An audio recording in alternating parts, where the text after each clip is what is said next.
organizado por Confama y la Secretaría de Educación y Cultura del municipio de Envigado, y con la participación de la corporación Otra Parte, a quien yo represento. Hoy vamos a hablar de un tema muy interesante, un tema que es apasionante.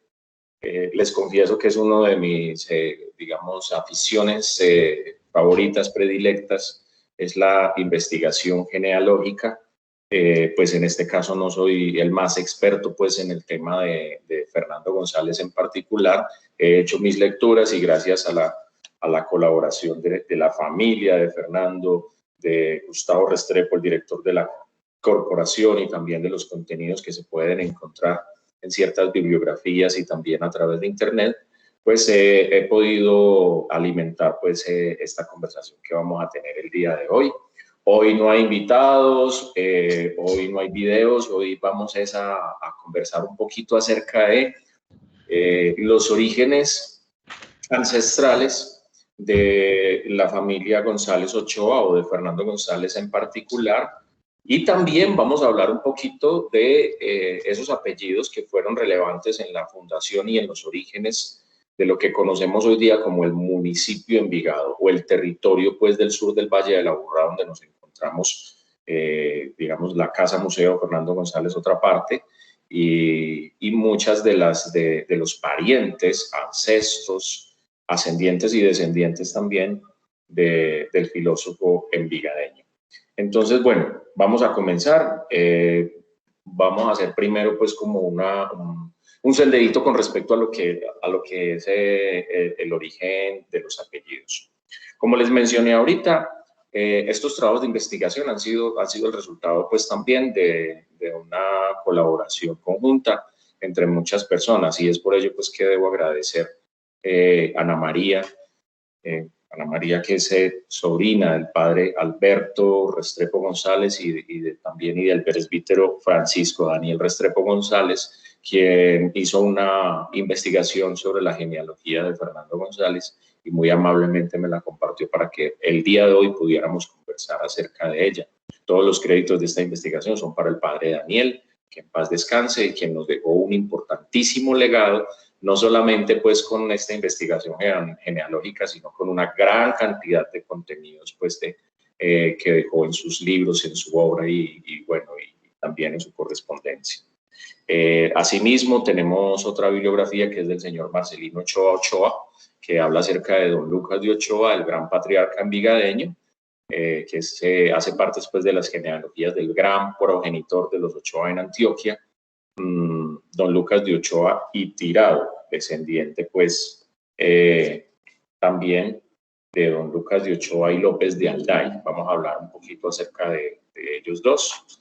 Y además de eso, pues tenemos en la corporación Otra Parte, en la página web, y Otra Parte hay también contenidos acerca de los ancestros de Fernando González, y un también pariente de Fernando González en el año 2003 llamado Mauricio González González realizó una investigación sobre el árbol genealógico. Gracias a eso también tenemos el abanico, ¿cierto? Lo que es este árbol circular que se puede encontrar fácilmente pues en las páginas genealógicas en internet. Hay algunas de ellas que son gratuitas, como Geneanet o Family Search, que pertenece también a esta investigación que es muy extensa.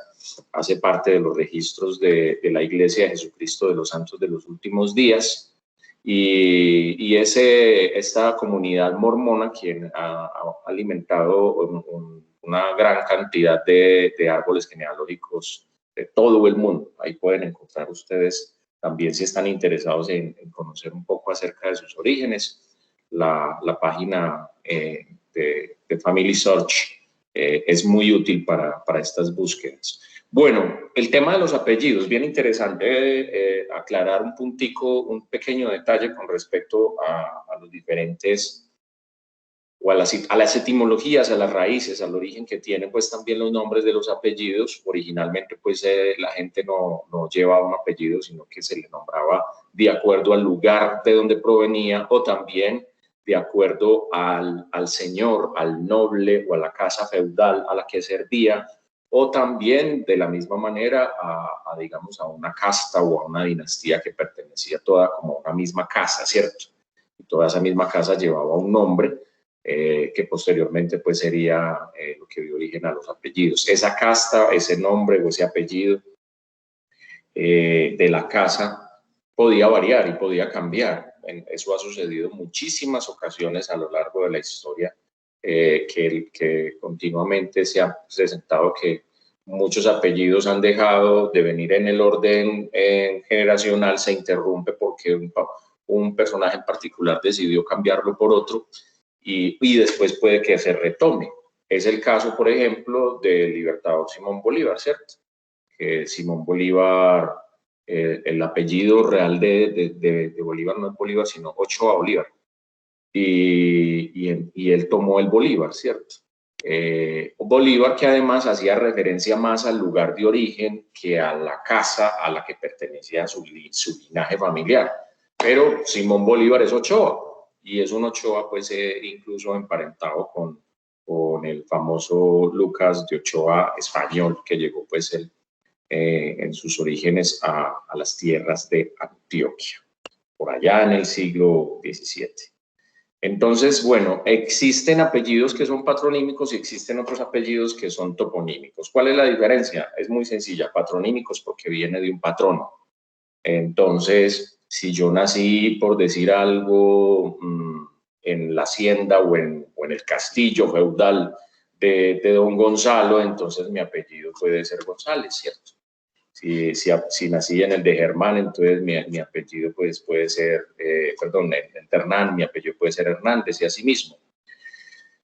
Con muchísimos otros apellidos que tienen un origen en un nombre de un patrono. Eso también sucedió en las colonias hispánicas, en la época de la Nueva Granada o de las tierras de la colonia española aquí en nuestro continente, o el continente que habitamos. Con respecto a las encomiendas, entonces los indígenas que hacían parte de esa encomienda, los esclavos que trabajaban en esa encomienda al servicio de algún encomendero español, tomaban el apellido de ese encomendero. Y por esa razón, por ejemplo, en el Chocó hay los Mosquera, que es un apellido altamente difundido en la raza afrodescendiente.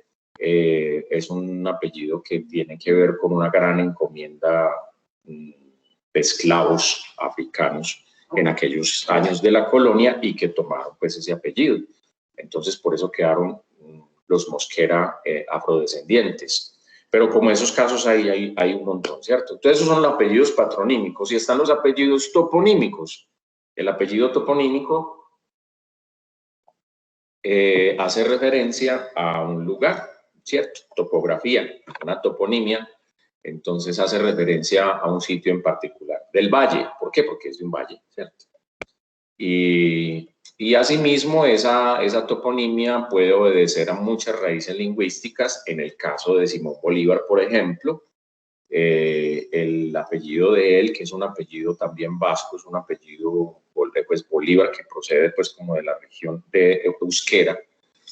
En euskera, Bolívar es Valle del Molino. Bolín en euskera es valle, ¿cierto? Perdón, al revés, perdón. Ibar es valle.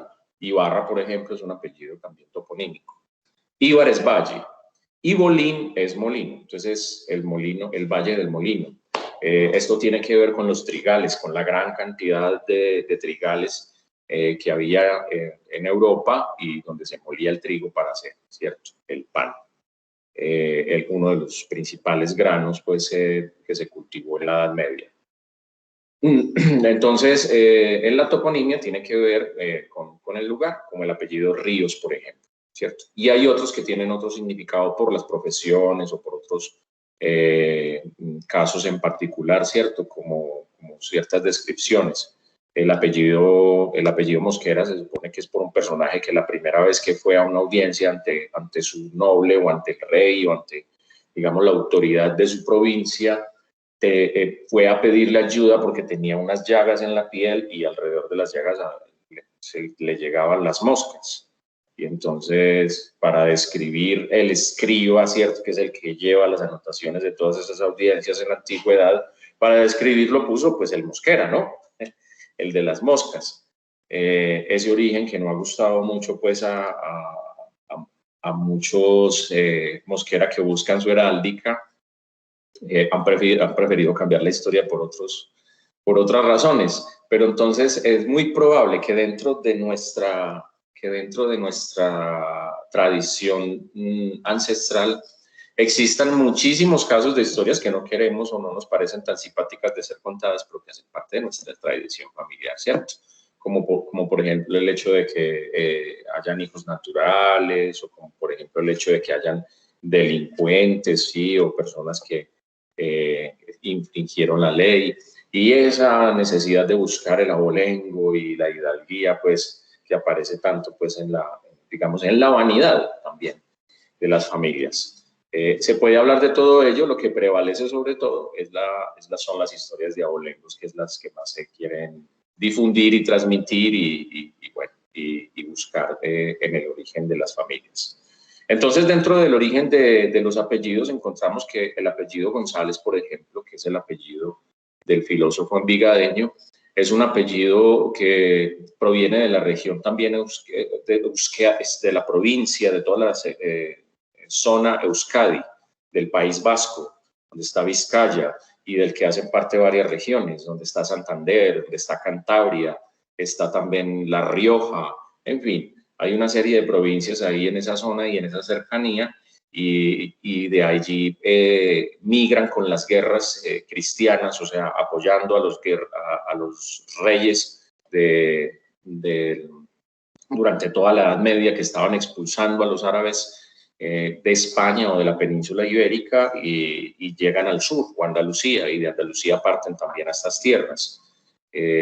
Muchos se quedaron en sus lugares de origen y otros pues se asentaron en los lugares reconquistados, porque los reyes les otorgaban títulos, territorios, no les cobraban los impuestos. De eso se trata hidalguía. La hidalguía es que usted le entregan un territorio para que lo administre y para que haga uso de él. Sus herederos tienen derecho a él, no le cobran impuestos, pero usted debe servir a la casa real en un momento de necesidad. Es así como muchos de estos apellidos llegaron pues al sur o se difundieron por toda España y por otras regiones, pues como las Islas Canarias, ¿cierto? González es un apellido que originalmente no es de ahí. González realmente viene de Alemania. Durante la época romana, los visigodos son aliados de los romanos. Los visigodos invaden la península ibérica y ese apellido llega con los visigodos, los visigodos vienen de Europa, de la parte germánica, de Alemania, digamos, de toda esta región del norte de la Selva Negra, que es algo así como el corazón de la Europa central. En esa parte nórdica están esos pueblos, y este apellido tiene una raíz lingüística que está relacionada con la lucha, ¿cierto? Gulag es un vocablo germánico que quiere decir la lucha, o el luchador, pues está relacionado con la lucha. Y también, sumado a un sufijo que está relacionado con el elfo.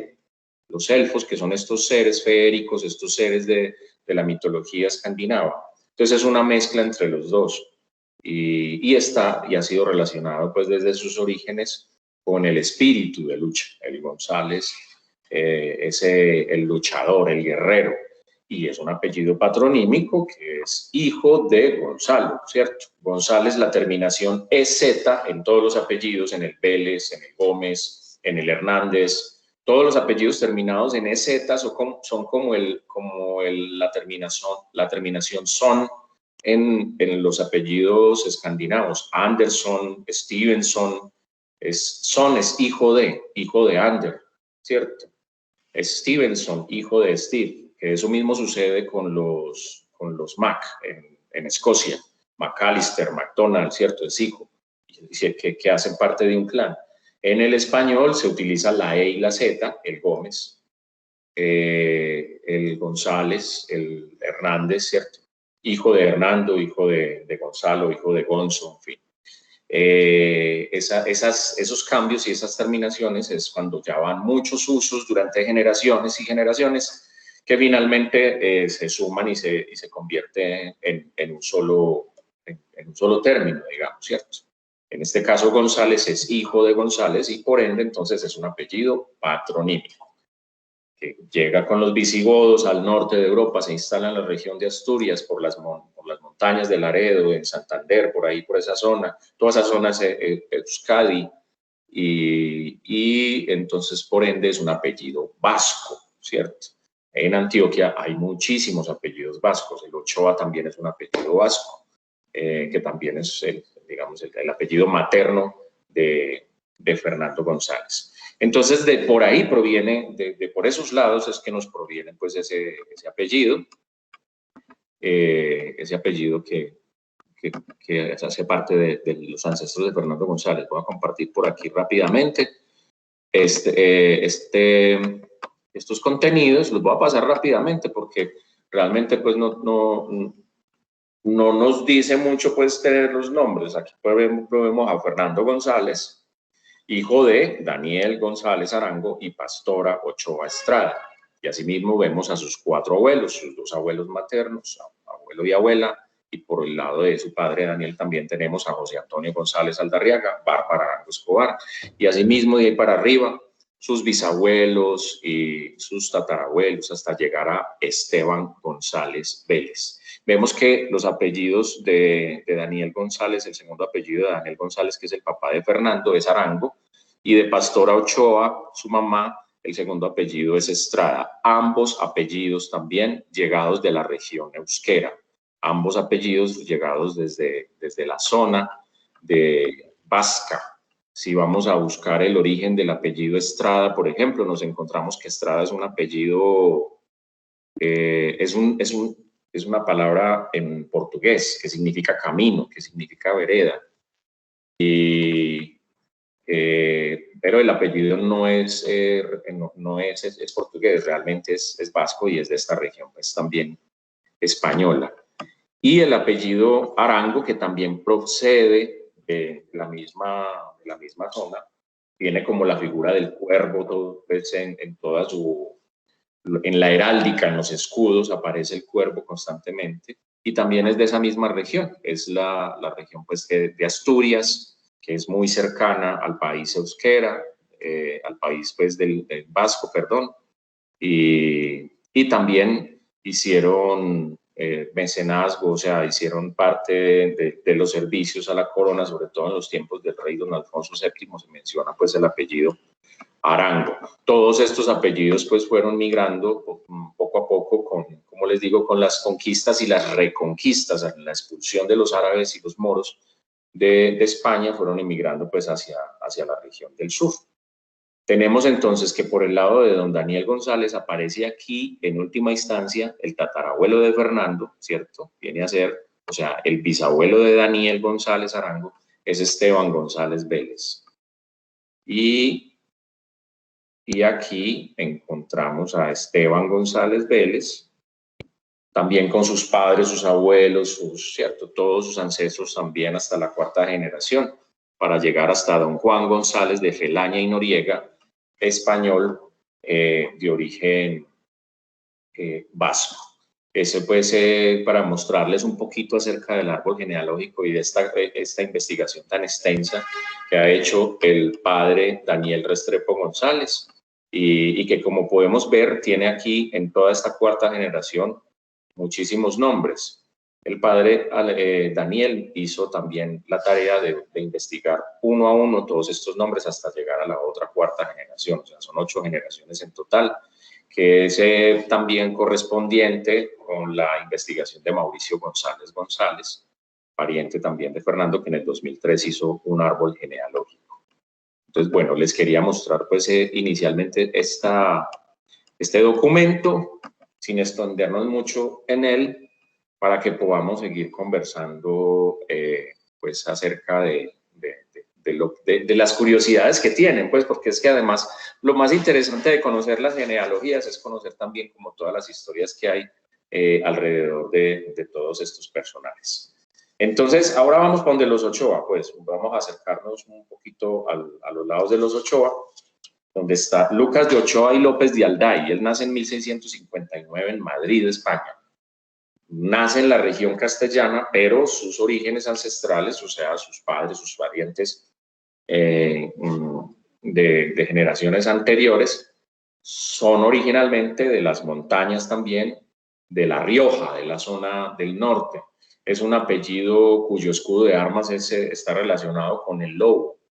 Es un apellido también acompañado constantemente por la flor de lis y tiene varios escudos de armas, aunque no tantos como los González. Los González tienen muchas casas, es un apellido muy popular. Hay muchos personajes muy representativos en Latinoamérica y en España también de ese apellido, así que tienen muchos escudos de armas, pero donde sobresalen sobre todo las torres, las torres o los castillos y la flor de lis.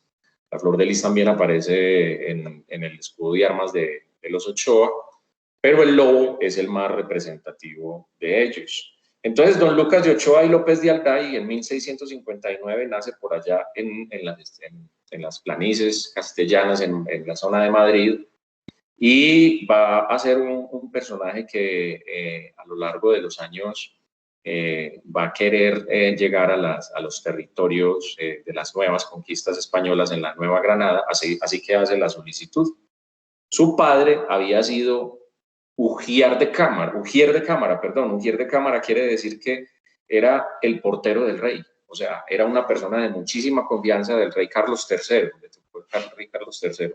Estaba siempre parado en la puerta y solamente dejaba pasar a las personas que tenían la licencia, según el monarca, de ingresar pues a sus aposentos o de llamar a su puerta.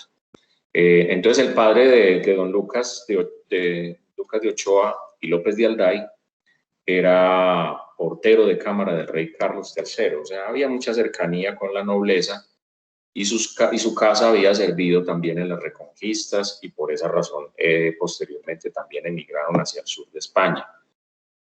¿Qué sucede? Esto sucede con muchísimos apellidos que son antioqueños. Son apellidos que son del norte de España o de otras regiones, pero sobre todo vascos. Y que durante la reconquista española, en el año de 1248, cuando se reconquista Sevilla, se instalan en Andalucía. Y ahí de ese territorio posteriormente es que van a partir todas los marineros y digamos, las misiones de conquista hacia las tierras de las descubiertas por Colón. Entonces eso nos da pues como también la explicación de por qué razón pues existe pues como esta conexión entre el norte de España, Andalucía y las Américas. Ochoa entonces hace la solicitud para venir. Originalmente él presta servicio militar y se convierte en un alférez real y durante 11 años presta ese servicio militar, es nombrado capitán también, en fin, y él termina por allá en las tierras de Costa Rica. Curiosamente los González también llegan hasta el Centroamérica y es un González el que se le adjudica la fundación de Nicaragua. En este caso, pues, don Lucas de Ochoa llega a la zona de Costa Rica, donde vive un tiempo, y posteriormente llega aquí, a la zona de Antioquia. Originalmente llega a Santa Fe de Antioquia, pero luego se instala en la Villa de la Candelaria en el año de 1690. Y va a tener un gusto particular por la zona sur del Valle de la Aburrá. Cuando eso pues no estamos hablando de Envigado pues como municipio, pero ya existían unos asentamientos y existían unas importantes encomiendas, ¿cierto? Todas esas encomiendas, o sea, es muy difícil precisar con detalle un territorio específico para decir que Envigado, los apellidos fundacionales de Envigado fueron estos porque aquí había tales asentamientos, porque realmente había muy pocos habitantes y la región estaba comprendida por diferentes encomiendas. Una estaba, por ejemplo, en Pueblo Viejo, la zona de Pueblo Viejo, allí cerca de la Estrella, estaba la del Poblado también. Había otra encomienda muy famosa que era la del capitán Fernando Toro Zapata. Y si ustedes se fijan, el apellido Toro y el apellido Zapata son apellidos fundacionales envigadeños, entonces también tienen que ver en el territorio. Esas encomiendas finalmente aportan apellidos que serían pobladores de esta región, de lo que llamaba la Sabaneta, que es el llano pues, de lo que hoy conocemos como el municipio de Sabaneta, y lo mismo Itagüí, lo mismo La Estrella, lo mismo Envigado, en fin, y obviamente la Villa de la Candelaria o Medellín. Entonces, de esas encomiendas, pues el capitán Fernando Toro y Zapata, por ejemplo, llega en 1630 y los primeros registros civiles y eclesiásticos provienen desde esas épocas. Doña María Toro Zapata, don Antonio Velázquez son apellidos que provienen, son personajes que provienen pues como de esa encomienda, de esa línea familiar, y de ahí salen apellidos como los Benítez, el Soto, que es un apellido también muy fundacional en Vigadeño, los Fernández, en fin, Correa y demás. Ya vamos a llegar pues como a Envigado, pero sigamos hablando de Ochoa, que llega a Ochoa, se instala en esta zona y tiene su descendencia. Este primer Ochoa no es el Ochoa, don Lucas de Ochoa López de Ayday, no es el Ochoa patriarca, aunque sí lo es, pues obviamente por obvias razones, es el papá de unas generaciones que vienen después, sino que unas generaciones después va a aparecer uno de sus descendientes, que es don Lucas, el famoso don Lucas de Ochoa y Tirado, y ese descendiente, don Lucas de Ochoa y Tirado, es el que va a tener 4 matrimonios y 20 hijos. Entonces, ese es el que nos va a dejar pues también como el apellido Ochoa difundido por toda Antioquia y del que van a proceder muchísimos personajes particulares, pues famosos, con mucho reconocimiento. Entonces, don Lucas de Ochoa y López de Alday tiene un hijo que se llama José Nicolás Ochoa. José Nicolás, que es el hijo mayor, no, perdón, no es el hijo, sí, es el hijo mayor, es el hijo mayor. Se casa con doña Ignacia Tirado, que es hija de Juan Tirado Cabello, y doña Tomasa Toro Zapata, vea que volvemos otra vez al Toro Zapata, que son apellidos muy envigadeños. Y don José Nicolás Ochoa y doña Ignacia tuvieron 6 hijos. Entre ellos nace don Lucas de Ochoa y Tirado, también entre los mayores. Él nace en 1727, un 19 de enero.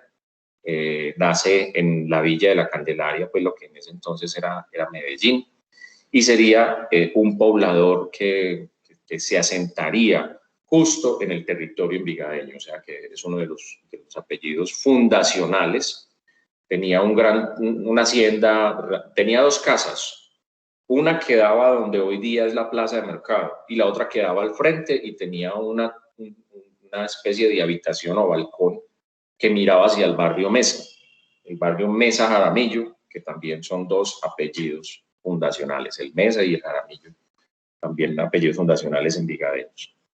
Y ese solar de todo el barrio Mesa era la hacienda de don Lucas de Ochoa, territorios que posteriormente se parcelarían y que pasarían a pertenecer a sus descendientes y a familias, digamos, eso se parceló. Entonces, muy pocos descendientes hoy en día tienen territorios ahí.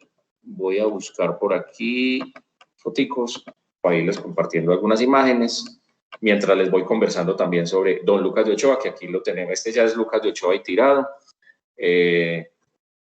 Don Lucas de Ochoa, como les digo, tenía entonces territorios ahí en el barrio Mesa, tenía también esclavos negros, también tenía, perdón, el que tenía esclavos negros era Lucas de Ochoa, su abuelo, López de Alday. Pero don Lucas sí era muy hacendado, muy trabajador, tuvo varios matrimonios, enviudó 3 veces, entonces se casó sin divorciarse, y eso mantuvo su, digamos, para ellos era muy importante mantener la limpieza del apellido, tanto así que hay una anécdota que tiene que ver con el primer matrimonio de don Lucas de Ochoa, y es que la madre de la doña que se casó con el primer, en el primer matrimonio pues de don Lucas de Ochoa, Ya les voy a decir cómo se llama. Ella se llama Ignacia, creo. No, Ignacia fue la cuarta. Bueno, ahorita lo encuentro y les cuento cómo se llama la primera esposa. Voy a tocar abrir el librito. Esa primera esposa de don Lucas de Ochoa tenía una mamá bien particular que no aceptó a don Lucas de Ochoa como su yerno. Entonces, por esa razón, tuvo que don Lucas de Ochoa y Tirado solicitar a España ¿cómo se llama? Lo que hizo don Lucas de Ochoa, su abuelo, López de Alday, para poder llegar a las nuevas tierras de la Nueva Granada, él tuvo que solicitar a la corona española que les entregara lo que llamaban, pues, eso tiene un nombre particular. Eso se llama... Madre, estoy un poquito perdido aquí con tanta información.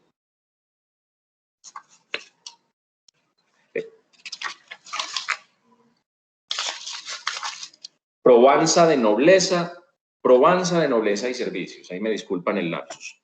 Esa provanza de nobleza y servicios, ¿qué dice? Que tu familia es una familia que ha prestado servicios a la realeza, que ha estado cerca de las necesidades y búsquedas del rey, ha estado a sus servicios y que además uno no tiene mancha, vean pues el prejuicio, que uno no tiene mancha en sus ancestros de moros ni judíos, que eso es otro detallito interesante de ver, que muchos de los apellidos nuestros son de origen sefardí o son de origen judío y que llegaron mimetizados con otros apellidos a América para poder ingresar, porque no los dejaban, pero habría que ser católico, ¿cierto? Y no tener sangre ni judía ni mora.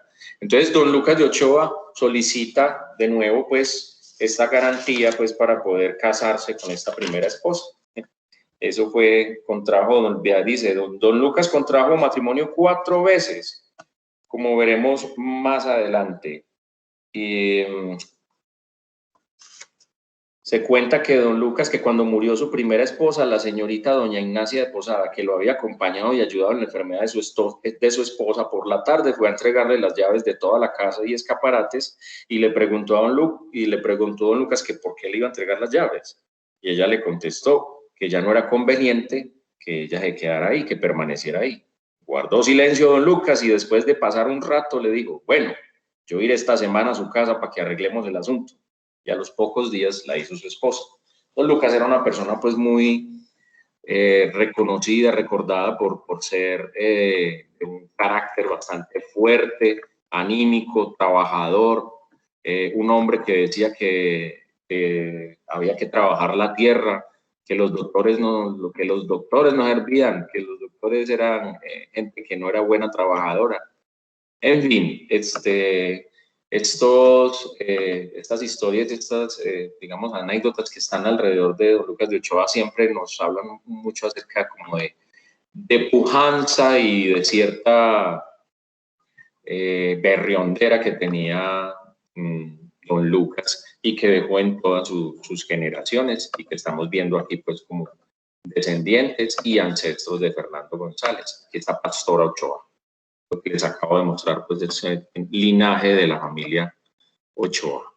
Bueno, ahí les compartí algunas imágenes de los descendientes de don Lucas de Ochoa hasta llegar a doña Pastora, que era la mamá de Fernando González. Otra historia muy reconocida de don Lucas de Ochoa es cuando le solicitaron el caballo. Él tenía un caballo que lo llamaba Palomo, un caballo muy hermoso que le ponía unos aparejos muy lujosos para salir a montar en él. Y durante la época en que, después de la Patria Boba, cuando llega la reconquista de Carlos Tolrá, a principios del siglo XIX, don Carlos Tolrá le solicita a don Lucas de Ochoa que le facilite su mejor montura. Y entonces él le manda un caballo muy bueno, pero don Carlos Tolrá lo rechaza, porque lo que él quería era quedarse con su caballo Palomo. Y y bueno, y se lo estaba solicitando para unas festividades, unas actividades que iba a haber en la Villa de la Candelaria. Entonces, con mucho pesar, don Lucas recibe la comitiva que venía solicitando ya por una ordenanza, pues, el caballo Palomo específicamente. Atiende pues a los emisarios, a la comitiva que venía a recoger el caballo, les pide que por favor los acompañe al establo para entregarles el animal y despedirse de él, y mientras tanto les va hablando acerca de la relación con el animal y el trato, en fin. Era gran, digamos, caballista, don Lucas de Ochoa, hasta que finalmente llega y se despide de su caballo, lo acaricia, y para sorpresa de todos, sacó su arcabuz, le puso la pistola en la oreja al animalito y le disparó, y cayó muerto el caballo Palomo. Y las palabras de don Lucas de Ochoa fue: dígale al señor Carlos Tolrá que sobre el lomo del caballo Palomo, sobre las ancas del caballo Palomo, solamente puso las nalgas don Lucas de Ochoa. Esto pues otra de las anécdotas de este personaje y ancestro de don Fernando González, Lucas de Ochoa y Tirado. Era su tatarabuelo por parte materna. Entonces, bueno, tenemos a este personaje, don Lucas de Ochoa, tenemos también a toda la ancestralidad proveniente por el lado de los González, de su padre Daniel González, Esteban González, y como les mencioné ahorita también, Juan González de Feleña y Noriega, que es el ancestro más antiguo de la octava generación. Y tenemos otros apellidos que son apellidos también fundacionales envigadeños, como lo es el Arango y el Estrada, que ya les mencioné. En Envigado, entonces, vienen a aparecer al lado de personalidades como Fernando González, como Lucas de Ochoa y Tirado, otros personajes que también fueron bastante sobresalientes y que tienen que ver con esos primeros apellidos raizales, apellidos nativos de lo que fueron los primeros asentamientos poblacionales en este territorio de Envigado, que como también les mencioné anteriormente, estaba ligado a todo el fenómeno poblacional de la Villa de la Candelaria y de las encomiendas que habían acá.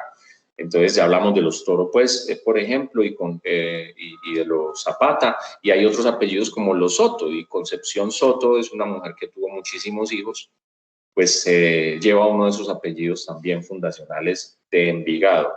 Pero hay otros que son muy relevantes también, y que curiosamente al investigar sobre su origen encuentra uno de que provienen de la misma región de España, o sea, o son de Asturias, o son del País Vasco, o son de la Cantabria, o son de La Rioja, son de toda esa zona norte que está al lado del Océano Atlántico, en la parte norte de la península ibérica, donde sobre todo estaba el asentamiento más fuerte y más potente y original, las casas originales del Reino de León, que posteriormente sería Castilla y León, y que se aliaría con Aragón, ¿cierto? La Casa de Aragón. Pero Castilla y León originalmente, digamos que su territorio fundacional o nativo era ese, de donde vienen estas casas, y por eso su cercanía con estos apellidos, que como Castilla y León quedaba en el interior del continente, no tenía acceso al mar, eran estos pueblos asturianos, estos pueblos vascos, quienes le brindaban también la posibilidad de tener una armada. Muchas de las conquistas se lograron, por ejemplo, la reconquista de Sevilla, se logró gracias a la participación de los marineros de esos países del norte, de esos territorios del norte. La reconquista de Cartagena, por ejemplo, estoy hablando de Cartagena, España, no Cartagena, Colombia. La reconquista de Cartagena, España, la reconquista de Sevilla se logró gracias a la intervención de estos marineros. Y Cartagena, pues, sería poblada en sus orígenes, pues, precisamente también por grandes marineros que eran de Cartago la Antigua, o sea, de los Cartago la Antigua, que quedaba en el norte del Mediterráneo y que fue una potencia marinera y que luchó contra los romanos, dándoles mucha batalla. Finalmente, esos marineros cartagineses terminaron por poblar esa provincia romana en la península ibérica que se llamaría Cartagena, en honor a su Cartago antigua. Y de ahí, de ese nombre de Cartagena de España, viene a nombrarse pues la Cartagena nuestra, la Cartagena de Indias, y también Cartago la Antigua, ¿cierto?, del norte del valle, o el primer nombre que tuvo la ciudad de Pereira también, que era Cartago la Antigua, y Cartago, que queda a orillas del río La Vieja, que se fundó pues también posteriormente. Todos estos pueblos están emparentados porque son los mismos linajes. Fueron marineros cartagineses, o sea, de Cartagena, España, los que vinieron con Pizarro y los que llegaron con Robledo y con Sebastián de Belalcázar y que se metieron por toda la cuenca del Cauca para fundar estos pueblos que nosotros habitamos hoy en día. Entonces, por esa es, digamos, el punto o digamos, al punto al que quería llegar con todo este recorrido. Esa es la conexión, el hilo conductor. Entonces, así como ellos, hay otros apellidos, pues, además de los Ochoa, de los González, como son obviamente el Restrepo, que también proviene de esos territorios asturianos, como los de la Calle, como los Vélez, como los Uribe. En fin, aquí tenemos una lista larga de apellidos que son fundacionales y que tienen un asentamiento muy importante en la región de Envigado. Está el apellido Ángel también, el Zapata, el Izaza, el Jaramillo, el Ruiz, el Posada, el Escobar. En fin, todos estos apellidos fueron apellidos fundacionales de esta zona del Valle de la Burra. Y como ya lo sabemos, pues han salido de allí, de estos apellidos fundacionales, también grandes representantes de lo que es la historia de Envigado. Por ejemplo, pues ahí están don José Félix de Restrepo, el magistrado, el jurista, el profesor, el gran hombre de la prócer también de las gestas de independencia y en los años del grito de independencia y que fue precursor de esa ley de la abolición de la esclavitud, cuando propuso la ley de vientres en la Constitución de Envigado de 1814 y que posteriormente sería uno de sus alumnos, uno de sus pupilos, José Hilario López, el liberal caucano, que también luchó en las gestas independentistas y que estuvo al lado de Tomás Cipriano de Mosquera, a pesar de sus diferencias, estuvieron juntos, quien a la postre en el año de 1853 lograría que esa ley de su maestro, José Félix de Restrepo, envigadeño, pues finalmente se ejecutara y se diera la abolición de la esclavitud en los años 50, en esa primera mitad del siglo XIX. También tenemos a José Manuel Restrepo, o sea, otro Restrepo y ese Restrepo que ha dado tantos personajes ilustres también aquí en Envigado, y José Manuel, que también fue prócer, un gran intelectual, un hombre que dejó unas crónicas importantísimas. Según los historiadores, las crónicas de José Manuel Restrepo son las más cercanas a la realidad de los hechos durante las gestas de independencia del siglo XIX, ¿cierto?, para el nacimiento de la República. Y hablamos también de presbíteros muy importantes, que son los de la Calle, por ejemplo, José Miguel, Jerónimo, Alberto María de la Calle, que digamos fueron los primeros sacerdotes. El otro que tenemos es don Cristóbal Restrepo, también creo que es, ¿cierto? Se me perdió ese papelito, bueno, que también es de los apellidos fundacionales y de los primeros presbíteros que tuvo la parroquia envigadeña, que viene a ser parroquia, como ya lo contamos en la charla que tuvimos sobre la iglesia de Santa Gertrudis en 1775. Y ya asentada pues inicialmente en lo que es el barrio El Dorado y posteriormente ya para el siglo XIX en la plaza principal, ¿cierto?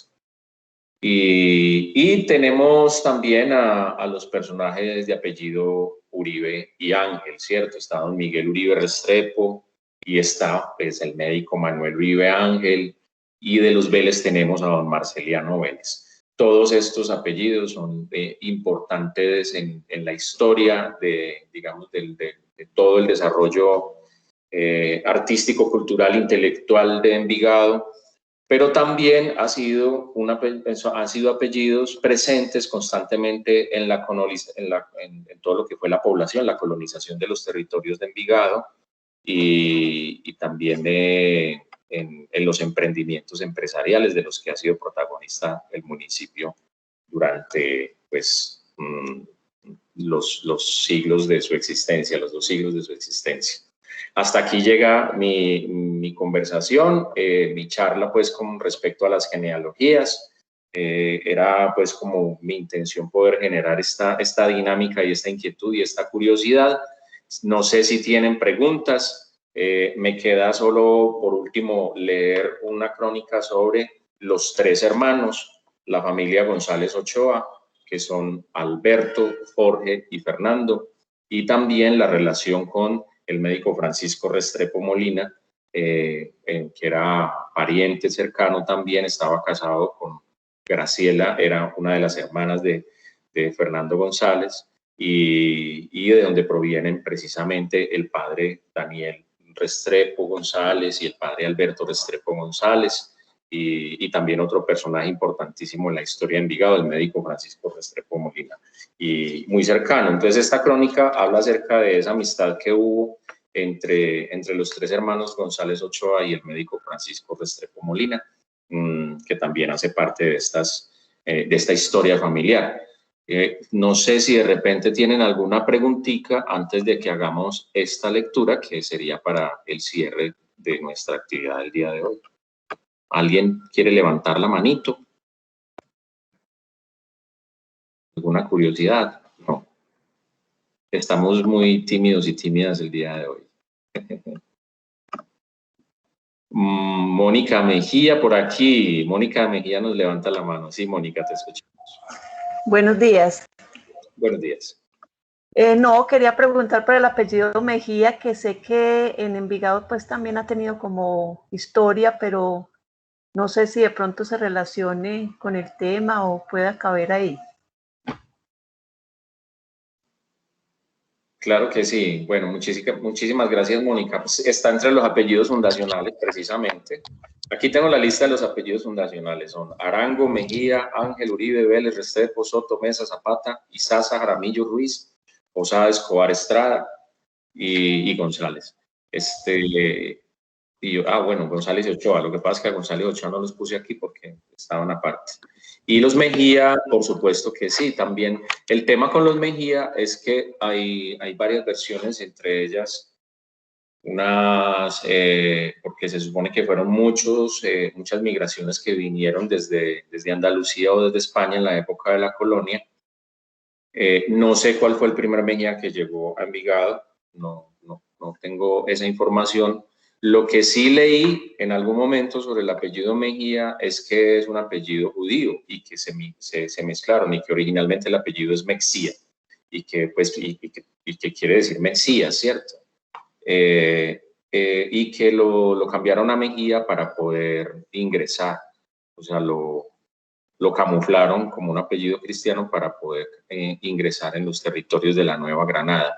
No sé qué tan cierto, antes si sabes algo sobre eso, muy bueno que nos contaras un poquito.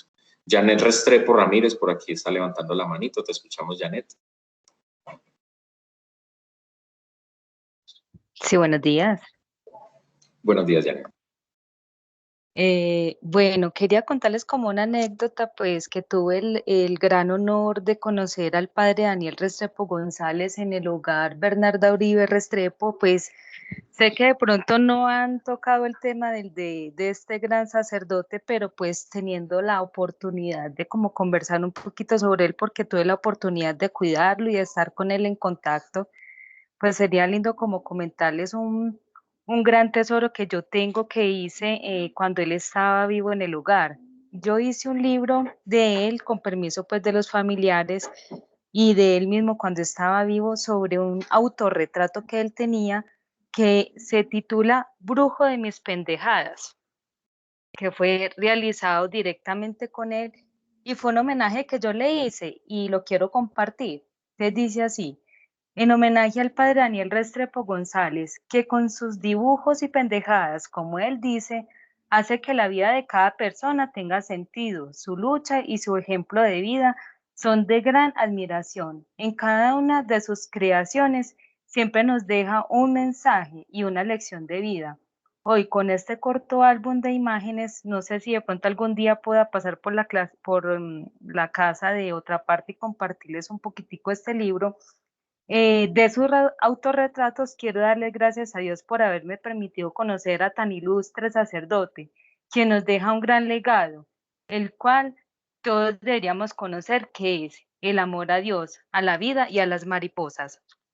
Este sacerdote me enseñó algo muy lindo y fue el amor a las mariposas. Él era un apasionado de las mariposas y le encantaban las mariposas. Y entre uno de esos escritos, él me escribió una novena muy bonita porque él me decía a mí la chucha, la zarigüeyita. En el hogar, pues de cariño me decía la zarigüeya.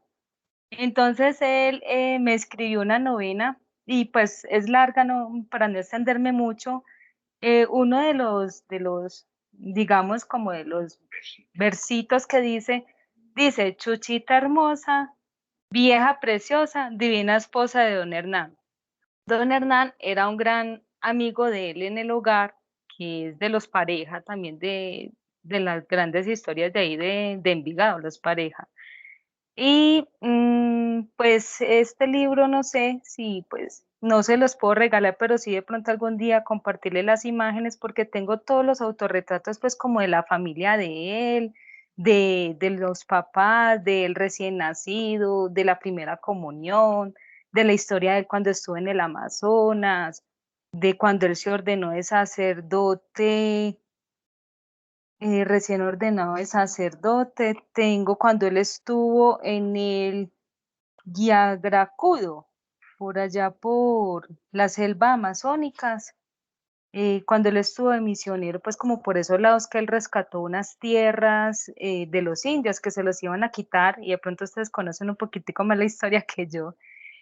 Y bueno, un sinfín de historias que pues que son un legado muy bonito y que este gran sacerdote pues entre sus pendejadas, como él decía, nos hacía reír mucho en el hogar. Él gozaba mucho de Miguel Cervantes de Saavedra, de Don Quijote de la Mancha. Y recuerdo que en la última Eucaristía, que fue el 2 de abril del 2017, el sacerdote siempre escribía algo muy lindo que fue una homilía sobre la muerte. Él contó la historia de cómo quería que fuera el día que él se muriera. Entonces manda unos dibujos de cómo es el entierro de él. De pronto la familia más adelante lo pueda compartir, pero él aquí, pues no sé cómo compartir de pronto una imagen del libro, porque no sé cómo compartir la imagen, pero en el libro nos muestra la historia por dibujos de cómo es la muerte de él. No sé si pueda mostrarlo en la cámara, no sé cómo lo comparto.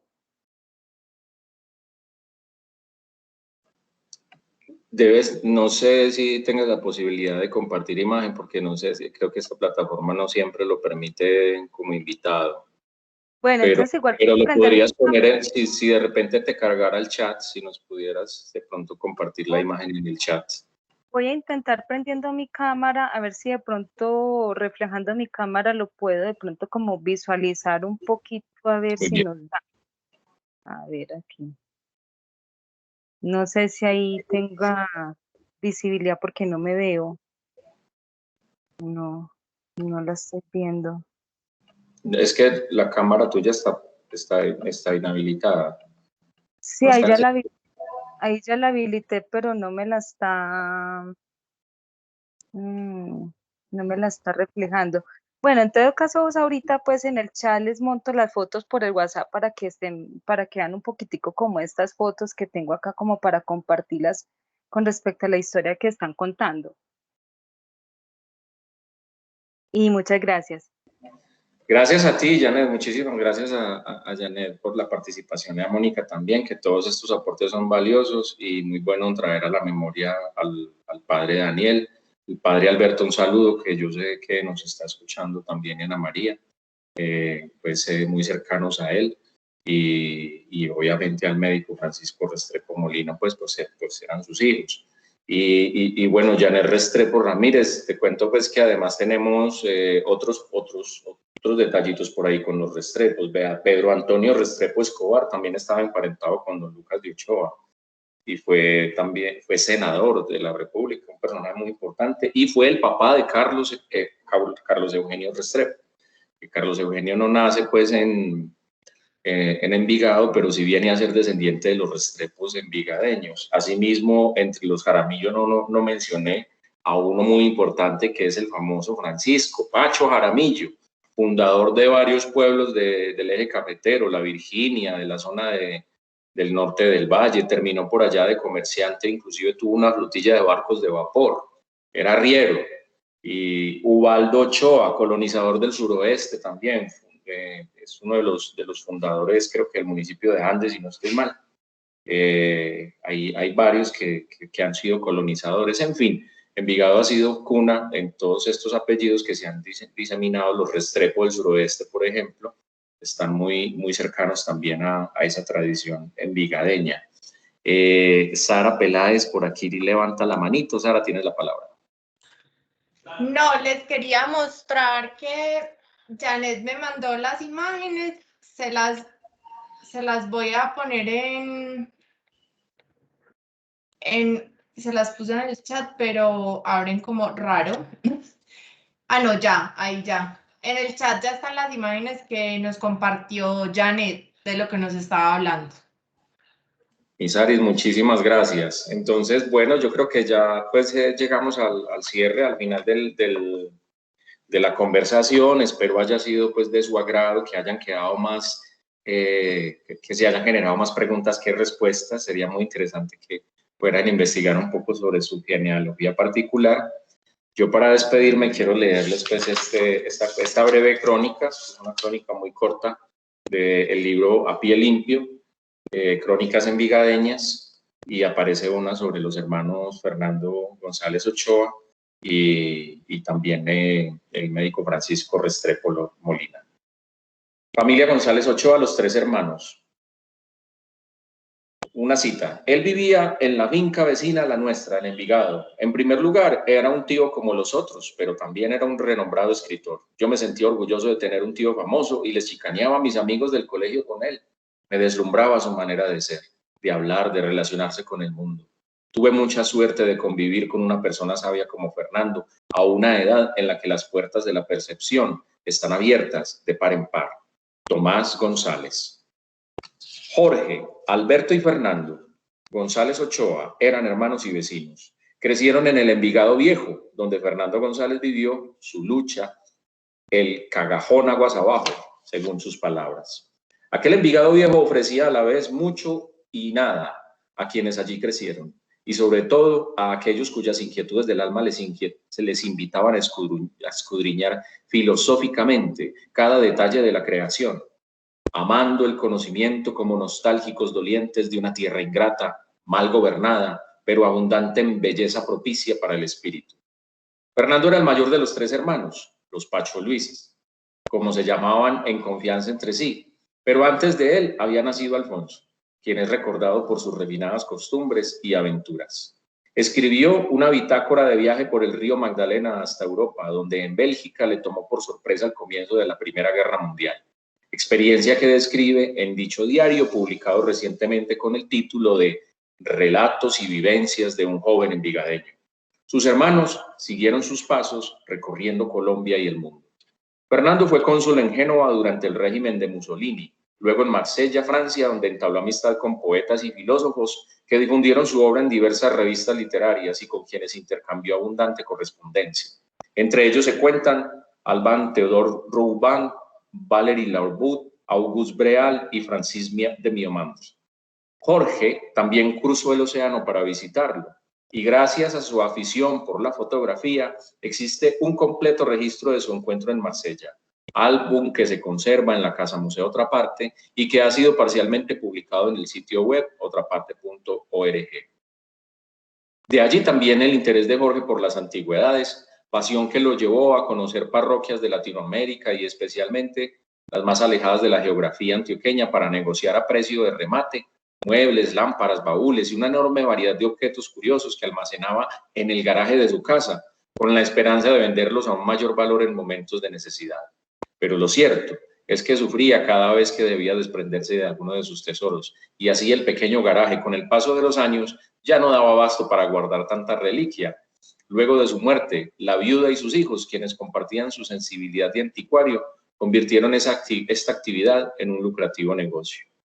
El carro lo tenían que guardar afuera porque no cabía en el garaje.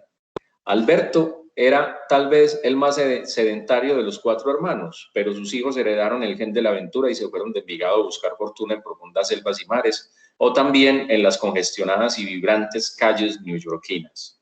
Promediando la década del 50, Jorge, Alberto y Fernando se instalaron en casas cercanas, todas al borde del Carretero, la estrecha vía que conducía de Envigado a Medellín y que es hoy la avenida Fernando González en Envigado o el Poblado en Medellín. En encuentros y diálogos permanentes compartían sus intereses y saberes, toros para que preñaran a sus vacas y cuidados de sus sembrados de árboles frutales. Los niños jugaban y aprendían la vida escuchando los consejos y conversaciones de los 3 Pacho Luis. La casa de Alberto, gerente de una agencia de lotería, le pertenecía a Ubaldino Tamaño, a quien le pagaba cumplidamente el alquiler. Sus solares y los de sus tíos le sirvieron de inspiración literaria a su hijo, el escritor Tomás González, quien en la novela La historia de Horacio recrea los últimos días de Jorge, Horacio en la novela, en la década del 60. Los hijos de Alberto admiraron profundamente tanto a su padre como a sus tíos. Una noche de 1973, Juan Emiliano, hermano de Tomás, impulsado por la euforia etílica y acompañado de otros jóvenes, ingresó al cementerio de Envigado y robó el cráneo de Fernando González, muerto 9 años atrás. Desde entonces esa cabeza no quedó quieta, narra el periodista John Saldarriaga en una crónica publicada en El Colombiano. Y a continuación cita al sacerdote Daniel Restrepo González, quien en su libro San Fernando González, doctor de la Iglesia, describe así el itinerario de la reliquia raptada. 1. El apartamento de Juan Emiliano en el barrio Mesa. 2. Un predio en el Esmeraldal. 3. Una casa de familia ubicada en el lugar que hoy ocupa el edificio Mi Morada. 4. Un taller de mecánica en el barrio Mesa. 5. Una residencia en Tres Ranchos. Y 7. Los cenizarios de la iglesia parroquial de San Marcos. El día de la muerte de doña Margarita Restrepo, la viuda de Fernando, ocurriría el 7 de junio de 1979, debido a la presión silenciosa de la familia. Un hermano de Juan Emiliano, que había conservado el cráneo durante la última época, lo devolvió a su primo, el sacerdote Daniel Restrepo González, bajo secreto de confesión. La casa de Jorge, que aún se conserva cerca de la quebrada La Yurá, sobre la margen derecha de la vía que conduce a Medellín, fue por ese entonces un hermoso rincón campestre donde crecieron sus hijas y su hijo menor, el palabrero y travieso cazador y disecador de pájaros que se describe en la historia de Horacio. Las mujeres de la familia se hicieron célebres por sus deliciosas preparaciones y por su buen gusto por la decoración. Solían adecuar una mesita a la orilla del camino para vender postres y frituras, delicias presentadas en canastillas sobre manteles de hermosos encajes y bordados. Esta costumbre dio origen a Pecositas, el ya tradicional restaurante de Envigado. La antigua residencia de Alberto no tuvo la misma suerte y desapareció con la llegada de los urbanizadores. Ahora el terreno está ocupado por la unidad residencial Mi Morada. En medio de las casas de Alberto y Jorge estaba otra parte, la residencia de Fernando, o Elías, nombre con el que figura en la novela ya mencionada de Tomás González. Él unía espiritualmente a toda la familia. Su preocupación constante por vivir la presencia de Dios en todas las cosas alimentó la sed espiritual de sus hermanos, hijos, sobrinos, nietos, amigos e incluso la de los vecinos. La casa del filósofo se conserva intacta gracias a la importancia de su obra y al interés de sus hijos. Después de la muerte del maestro, doña Margarita la siguió habitando junto a su hijo Fernando, uno de los menores, Nano, como le llamaban amigos y familiares. Heredó el amor de su padre por el conocimiento y manifestó en su vida un carácter amable y bonachón. Fue un lector sensible y apasionado que incursionó también en la escritura, dedicando a sus amigos un ensayo filosófico llamado El Instante Vital y una novela corta que tituló El Puesto. Pocos años después de la muerte de doña Margarita, ya en la década del 80, los herederos vendieron todo el terreno, pero se aseguraron de que otra parte pasara a manos del municipio de Envigado con el fin de convertirla en casa museo. Efectivamente, el museo abrió sus puertas en 1987, pero a mediados de la década del 90 la casa fue cerrada indefinidamente, dado el poco interés de la clase política de entonces por los asuntos culturales. Sin embargo, durante un viaje a Chile en el que Fernando y su hermano Simón conocieron un centro cultural dedicado en este país a la poeta Gabriela Mistral, ambos decidieron crear una entidad con el fin de abrir de nuevo la casa de su padre y convertirla también en un centro cultural de proyección internacional. Pero Fernando enfermó gravemente y el proyecto fue suspendido. Fue entonces, tras la muerte de Fernando, Nano, pues estamos hablando del hijo de Fernando González, quien conservó la herencia escrita de su padre y gran abundancia de recortes, fotografías, libros y objetos que narran la historia familiar, cuando Simón, exgobernante de las islas de San Andrés y Providencia y Santa Catalina, decidió crear la entidad que finalmente se encarga de administrar y difundir el legado de este hombre genial, como alguna vez lo llamó Alberto Aguirre. En consecuencia, el 10 de abril del 2002, día del primer aniversario de la muerte de Fernando Hijo, familiares y lectores lejanos crearon la Corporación Fernando González, otra parte, entidad que preserva y difunde el legado del caminante envigadeño. La casa, otra parte, fue declarada por la Nación Bien de Interés Público y Cultural de la Nación en el 2006 y actualmente se construye en el terreno recuperado por el municipio el proyecto del Parque Cultural Otra Parte. Bueno, esto fue escrito cuando el proyecto se estaba construyendo, ya se terminó, cuyo más cercano radio de influencia abarca ese diminuto rincón del universo donde los tres Pacho Luises, caminando entre los naranjos, se reunían a filosofar sobre la vida y sus vacas. Es oportuno anotar que ese término Pacho Luis surge gracias a Francisco Restrepo Molina, al médico Francisco Restrepo Molina, que esta anécdota me la contó el padre Alberto, que por allá en unas idas por los lados creo que era por los lados de Liconia, si no estoy mal, visitaron, se fueron una vez de travesía por allá, de visita, o creo que a mirar una finca, algo así, y estaba pues el médico Francisco Restrepo Molina saludando a un vecino de esas tierras que al verlo lo saludó de esa manera, ¿no? Hola Pacho Luis, y Pacho Luis, y Pacho Luis por allá, y Pacho Luis por acá, y el término Pacho Luis se quedó entre ellos para llamarse entre sí, los tres hermanos, Fernando, Alberto y Jorge González Ochoa, y su vecino, amigo cercano y cuñado, Francisco Restrepo Molina, el médico. Hasta aquí pues esta charla, esta conversación, espero que lo hayan disfrutado, pues que hayan aprendido un poco y se hayan de pronto inquietado por saber un poquito más acerca sobre todo de sus ancestros, ¿cierto? De su genealogía en particular. Mi nombre es Mauricio Quintero, este es el programa Viajes y Presencias, hoy dedicado a la genealogía de Fernando González Ochoa y otros apellidos fundacionales envigadeños, en un programa de Confama, la Secretaría de Educación y Cultura del municipio de Envigado y la Corporación Otra Parte. Muchísimas gracias por su presencia. Gracias a usted, Mauricio. Gracias a usted. Gracias, muy amable. Chao. Excelente. Feliz día. Feliz día, gracias.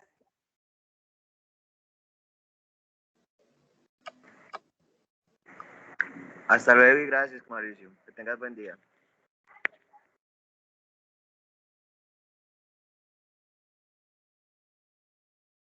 Mauro, nos quedamos un segundo. Sí, por supuesto. Hágale.